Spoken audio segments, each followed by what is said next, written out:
The voicemail came in at 12:17 a.m. I remember the time because I stared at it before pressing play. As if the timestamp itself might soften whatever waited inside. Outside my apartment window in Manchester. The street was empty except for the orange wash of a lamppost and a taxi idling at the corner. Midnight makes everything feel amplified.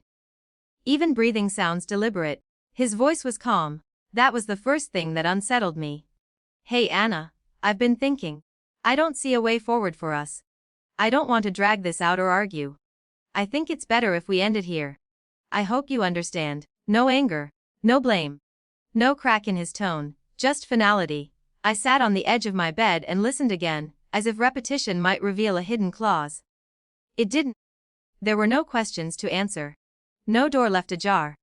He had already closed it. My first instinct was familiar. Draft the case, clarify the misunderstanding. Offer solutions. For 2 years, whenever we hit tension, I had been the one to smooth it, to explain, to ask what he needed. To translate his silences into solvable problems. My thumbs moved quickly over the screen. We don't have to decide tonight. Delete. If this is about last week, we can fix it. Delete. Can we at least talk properly? Delete. Each erased paragraph felt like pulling myself back from a ledge I had climbed too many times before. I opened our message thread and scrolled up. There I was.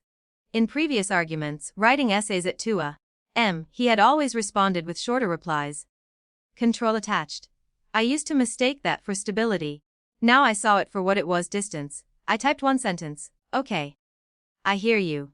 Take care. I read it twice. It was not dramatic. It was not defensive. It did not invite further discussion. I pressed send before I could weaken. The message whooshed away. The screen returned to stillness, and then nothing. No typing indicator. No immediate rebuttal. No apology, just the quiet hum of my fridge and the taxi finally pulling away outside. I expected to cry. Instead, I felt strangely upright.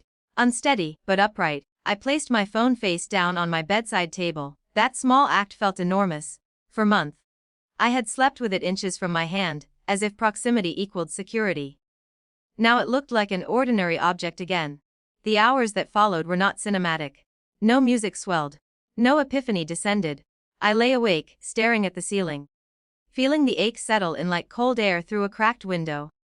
But beneath the ache was something else. Stillness. By morning, the sky was pale and indifferent. I made tea. I deleted our shared playlist. I muted his contact rather than blocking it, not out of hope, but because I didn't need the drama of a gesture. I packed the hoodie he had left here into a shopping bag and placed it by the door. These were not revenge acts. They were quiet rearrangements. At 9:42 a.m., my phone buzzed. His name lit up the screen. For a second, my stomach tightened out of habit. Then it loosened. I let it ring twice before answering, not strategically, just to inhale once. Hi, I said. His voice was different now. Not panicked, but unsettled. I didn't expect you to just accept it. There it was. He had prepared for resistance, for persuasion, for emotion he could navigate or retreat from. My calm had removed the familiar script. You sounded certain. I replied. A pause. I was. I thought I was. You didn't ask why. I leaned against the kitchen counter, looking at the chipped tile I had meant to fix for months. You said you'd been thinking, I said. I trust you know your own mind. Silence stretched. Not hostile, just unfamiliar. I thought you'd fight for us. He admitted. The words landed softly. In the past, I would heard that as a challenge.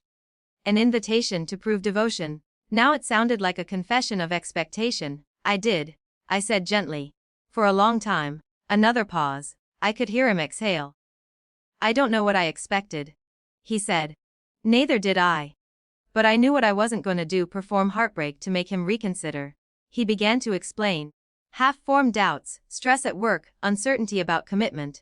It wasn't cruel. It wasn't even unreasonable. It was just late. As he spoke, I noticed something subtle but profound. I wasn't trying to fix him. I wasn't scanning for leverage or searching for the precise phrase that would reverse the outcome. I was simply listening. When he finished, the quiet between us felt level. I hope you find what you're looking for, I said. Anna, his voice softened. Do you want to meet? Talk this through properly. A week ago, that offer would have flooded me with relief.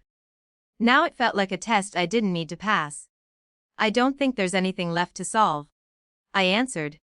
You made your decision. He didn't argue. For the first time since the voicemail, I felt something shift clearly inside me, not toward him, but toward myself. The call ended without resolution, no grand declarations, no reconciliation. Just two people standing on opposite sides of a line that hadn't existed the night before.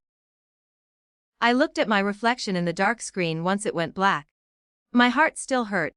My hands were still slightly cold, but I hadn't chased, I hadn't begged, I hadn't negotiated my worth, and somehow, in the absence of pursuit, everything had flipped.